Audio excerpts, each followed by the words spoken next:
President Ronald Reagan as well.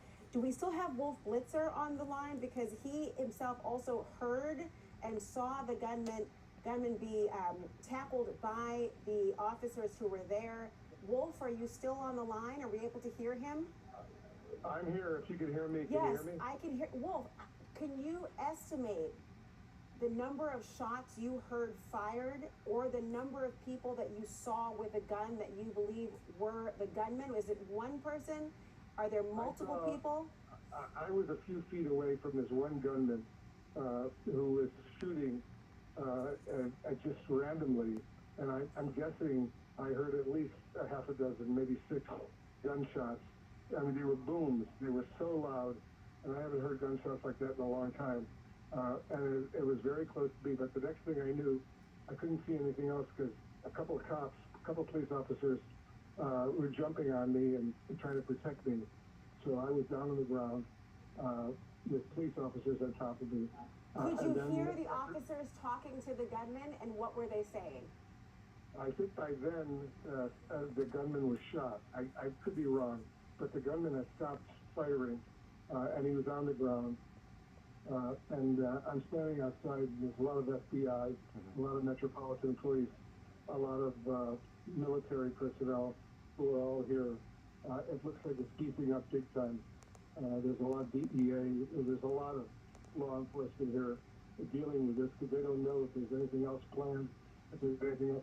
What I don't know is how an individual could get that close to the door of the ballroom with a weapon like that, because there was metal detectors outside the ballroom, and I assume that whoever was shooting had gone through some metal detectors, but he clearly had a weapon, and he was clearly firing. I don't know if he was aiming at anyone, but I was just a few feet away from that, and it was a very, very, very frightening moment. Wolf again, and we are so glad you are okay. I can't imagine going through what you just went through. How many feet from the ballroom? What was the distance from the doors to the room that this individual was? Hold on one second. A police officer wants to tell me something. Hold on.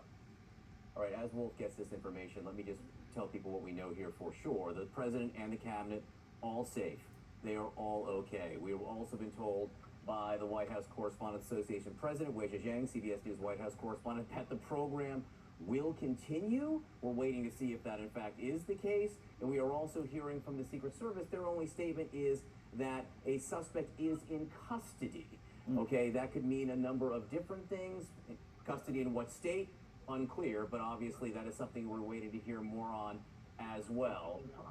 Let's go to our White House correspondent, senior White House correspondent, Kristen Holmes. Kristen, what are you learning? So I'm learning about the status right now of the cabinet officials. Most of them still on property. They did a full evacuation of the various administration officials that were here. We actually saw security going through looking for each of these cabinet officials.